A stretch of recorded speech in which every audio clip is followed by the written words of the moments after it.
देखिएगा। से हम घर में हमरा हम कुछ जानो वाली ये सब करते हो ये करो लिखे जो थे सब कुछ पापा ही थे। पापा इतने सीधे थे कि किसी को कोई अंदेशा नहीं था कि ऐसा हमारे साथ पापा के साथ घटना घट सकता है। न दिन से अभी तक हम लोग पढ़ाई नहीं कर रहे। हम लोग को बहुत सारा चीज छूट रहा है कि हमारे पिताजी को जो हत्या किया है उनको सजा मिले। और ये जितना भी हुआ है चुनावी रंजिश के कारण हुआ है। हत्या कराने में बहुत बड़े बड़े लोगों की हाथ है। नमस्कार, टाइम एट बिहार में आपका स्वागत है। अगर किसी के सर से पिता का साया उठ जाए तो उस घर का क्या माहौल होता है, ये आज मैं आपको, ये जो दर्द है ये मैं बयां करूँ। जयप्रकाश महतो जो कि दरखा पंचायत के मुखिया थे, 3 दिसंबर को उनकी अपराधियों ने गोली मारकर हत्या कर दी। अभी मैं उनके घर पर मौजूद हूँ। उनकी पत्नी हैं, उनके 5 बेटे और 1 बेटी हैं हमारे साथ मौजूद हैं। इनके बेटे हैं जो कि नोएडा से इंजीनियरिंग की पढ़ाई कर रहे थे, और जब ये घटना घटी थी सारे जो उनके बच्चे हैं, उनके पूरा परिवार है, भरा पूरा परिवार उस घटनास्थल के कुछ ही दूरी पर मौजूद थे। चाहे किसी के यहाँ निमंत्रण में ये लोग सारे पिता पुत्र गए थे। वहाँ से खाना खाने के बाद लौटने के बाद ये घटना घट गई। तो आइए बात करते हैं जो सबसे बड़े पुत्र हैं। क्या नाम है आपका? राहुल कुमार। ये जो घटना घटी इसके बारे में कुछ संक्षिप्त जानकारी हमारे दर्शकों को देना चाहेंगे? जी सर, ये हम बालडा मोड़ के पास पापा खड़े थे। वहाँ पे 3 मोटरसाइकिल से मतलब व्यक्ति आए। 9 व्यक्ति आसपास थे। तीन वहाँ पे उतरा और गोली मार कर चला गया सिकंदरा की ओर। आप लोग उस टाइम कहाँ पर मौजूद थे? वो घटनास्थल पर नहीं थे?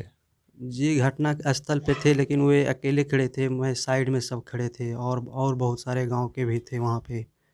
हम सब 3 भाई थे वहाँ पे। तो ये घटना क्या एकदम अचानक घट गई? आप लोग को जरा सा भी इस चीज़ का अंदेशा नहीं था? नहीं, पापा इतने सीधे थे कि किसी को कोई अंदेशा नहीं था कि ऐसा हमारे साथ पापा के साथ घटना घट सकता है।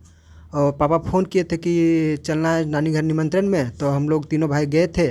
तो अभी पहुंचने ही वाले थे कि 15-20 मीटर पहले ही थे, तब तक आकर गोली एकदम ट्राक ट्राक मार दिया। और बाहर के लोग जो अगल बगल थे वो ईंट पत्थर चलाए, लेकिन उधर भी फायरिंग करके वो सीधे निकलते हैं। मुश्किल से 30 सेकंड में वो 5 गोली चला दिया। हम लोग तो आंखों देखे, मतलब कुछ समझ में नहीं आया कि क्या कर सकते हैं। अब आप लोग सारे बच्चे जो हैं उनके बाहर पढ़ाई करते हैं जैसा आप लोगों ने बताया मुझे, तो क्या अब उनके जाने के बाद आप लोग की पढ़ाई में कुछ दिक्कत हो रही है, परेशानी हो रही है? हाँ, अभी तक तो जो थे सब कुछ पापा ही थे। हम लोग पर कोई बोझ नहीं था। जितना भी करना धरना उनके ऊपर था, सब कुछ छोड़कर चले गए, तो हम लोग को तो बहुत ही दिक्कत है। अब हम लोग को खुद से संभलना है, क्या करना नहीं करना।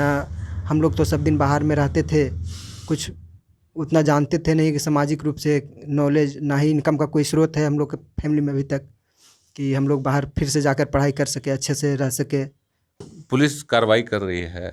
जितने जो भी आरोपी थे, 5 आरोपी थे, मेन जो मुख्य आरोपी है उसने आत्मसमर्पण कर दिया। जो पुलिस जो कार्रवाई कर रही है पूरे मामले में, तो क्या उससे आप संतुष्ट हैं? संतुष्ट तो हैं, लेकिन 2 अपराधी को पकड़ा जाने से क्या हो गया? अभी तो 4 नामजद हैं, वो लोग फरार हैं। हम तो प्रशासन से ही मांग करेंगे कि जल्द से जल्द उनको गिरफ्तार किया जाए। और जब तक वो लोग गिरफ्तार नहीं होते तो हम लोग को तो भय है कि वो क्या प्लानिंग कर रहा है, नहीं कर रहा है। हो सकता है हम लोग एविडेंस है, वहाँ साक्ष्य हैं, देखे हैं, गवाह भी हैं, तो डर है कि हम लोग साक्ष्य मिटाने का भी प्रयास किया जा सकता है। ताकि वो तो जो सामने वाला है बहुत बाहुबली है, पैसा भी उसके पास बहुत है, कुछ भी करा सकता है। तो अभी भी डर है कि जो गवाह हैं वो मुकर सकते हैं या फिर उनकी भी हत्या हो सकती है? हाँ, जो एक और बल्डा गांव के गवाह हैं उन पर भी कहता है, नूनू लाल ताती के द्वारा कहा जाता है कि अभी तो एक गया है ने, अभी 1-2 और ले जाएंगे। मतलब गवाह भी मिटाने की कोशिश किया जा सकता है। तो क्या ऐसी सूचना आपने पुलिस को दी है? हाँ, पुलिस को पहले भी सूचना दिए थे, मौखिक रूप से, लिखित तो नहीं, मौखिक रूप से। तो बोले थे कि हम पेट्रोलिंग बढ़ा देते हैं, जो कोई दिक्कत नहीं है। अब जब मेन जो करवाएं इस कांड को, मोहम्मद सालिक मुखिया जी, वो तो गिरफ्तार हो गए हैं, फिर भी उसके जो नूनलाल ताती है वो कहते हैं कि हम जो भी हो, वो अभी तक हाजिर नहीं हुआ। कुर्की जब्ती भी हो गया, लेकिन वो कहता है कि अब जो होगा सो होगा, हम मतलब एक को और ले जाएंगे, जो कि मेरा गवाह है, सामने का गवाह है। उनकी पत्नी भी हमारे साथ मौजूद हैं, उनकी पत्नी से बात करने की कोशिश करेंगे हम लोग। आपके पति का देहांत हो गया, तो अब क्या जो बच्चों की है पालन पोषण पढ़ाई लिखाई कैसे कीजिएगा? कैसे हम घर में हमरा हम कुछ जानो वाली है, सब करते हुए करो लिखे। हम अब सिर्फ घर कमर से जाने वाली है, 2 रुपये जा बाहर बत्तर कहीं नहीं जाना, बाजार हजार कहीं नहीं। हमरा तो कोई आस्था नहीं रह जाएगा, हम लोग क्या खो तो बता सको खो के हाँ की करो लिखे। पुलिस प्रशासन जो यहाँ के मुख्यमंत्री हैं नीतीश कुमार, डीएम हैं जमुई के, एसपी हैं, इनसे क्या गुहार लगाना चाहते हैं? गुहार तो हमें ही लगल चाहे कि उनको जितना जल्दी जल्दी सजा हुए, फांसी हुए, या जितना करवाई होवे कि फांसी की सजा की मांग करते हैं। सजा नहीं मांगेंगे। हमारा पति चल गया, हमको बेटा चपाच हुआ है, उसको कोई रास्ता नहीं है, कोई पीठ पर नहीं कमाने वाला है, तुम फांसी सजा नहीं मांगेंगे। हमारा आदमी चल गया, हम एक चीज सब वही करते थे। तो इनके जो पति हैं, सारा जो कमाई का स्रोत था, पूरा जो परिवार है उन्हीं के ऊपर आश्रित था, और ऐसे व्यक्ति के चले जाना किसी भी परिवार के लिए काफ़ी दुखद होता है। एक और पुत्र है हमारे साथ, इनसे भी बात करते हैं। तो प्रशासन से क्या मांग करना है, कैसी सज़ा मिलनी चाहिए? अरे जितने भी अभियुक्त हैं, जितने भी नामजद हैं, 5 नामजद हैं और 4 अज्ञात में। नामजद गिरफ्तार होने के बाद उस नामजद से रिमांड पर लेकर पुलिस से पूछताछ किया जाए कि 4 अज्ञात और लोग कौन थे।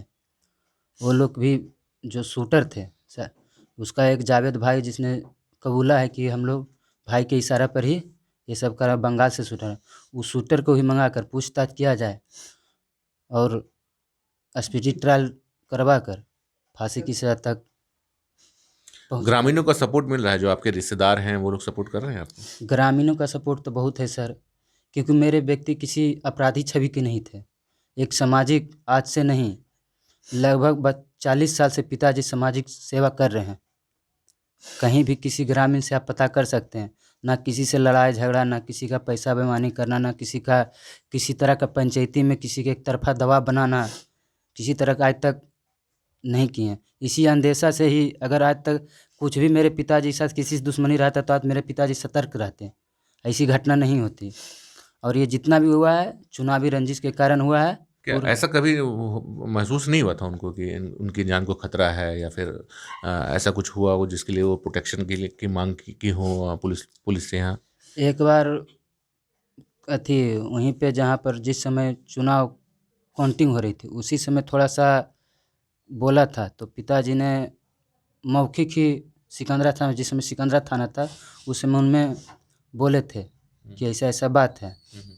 तो पुलिस ने बोला ऐसा बात नहीं मुखिया जी, आप तो सीधे साधे हैं, आपको क्या करेगा, और जो अपराधी छवि रहता है उसी को न कुछ करता है, बस वही चुनावी रंजिश है। वो मेरी माँ 2011 से 16 रही, फिर 16 में मेरी माँ, पिताजी खड़ा हुए हैं, 16 में हार गया, वो हराया मेरे पिताजी को। अब 21 में मेरे पिताजी उसको हराए।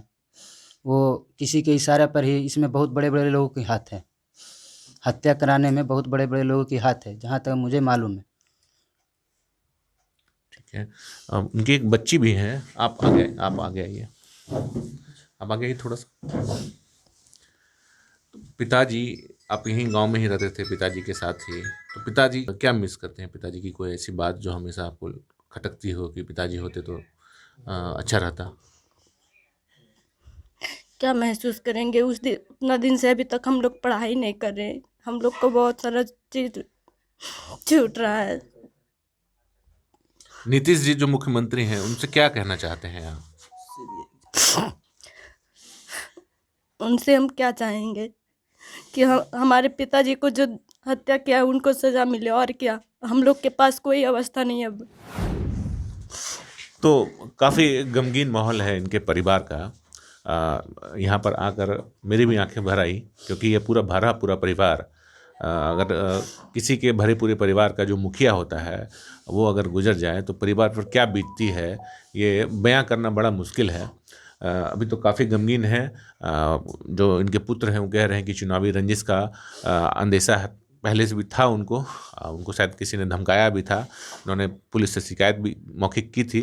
लेकिन इन लोगों का कहना था, पुलिस वाले कहते आप तो बहुत सीधे साधे हैं, और जो यहाँ के लोग भी जिनसे हमने बात भी की ऑफ कैमरा, तो उन्होंने कहा कि काफ़ी सरल और काफ़ी अच्छे इंसान थे, और ऐसे इंसान की हत्या हो जानी एक बहुत बड़ी और बहुत दुखद घटना है। तो अभी इनके परिवार के लोगों से बात की, इन लोगों ने सरकार से सीधी सीधी मांग की है कि कम से कम फांसी की सज़ा होनी चाहिए। अब देखते हैं कि पुलिस जो कार्य कर रही है, अभी तक 2 गिरफ्तारी हुई हैं, एक ने आत्मसमर्पण किया है और एक को गिरफ्तार किया गया है। और क्या तेजी से प्रशासन इसका हत्याकांड के सिलसिले में करती है। कुछ कुछ घटनाएं इन लोग जो बता रहे हैं कि जो आरोपी हैं जिन पर हत्या का आरोप है, वो शायद जो गवाह हैं उनको धमकाने की भी कोशिश कर रही हैं। तो प्रशासन से ये मांग करते हैं कि कम से कम इस परिवार की जो सुरक्षा की भी व्यवस्था की जाए। आप देख रहे हैं टाइम एट बिहार और मैं हूं सुमित। धन्यवाद।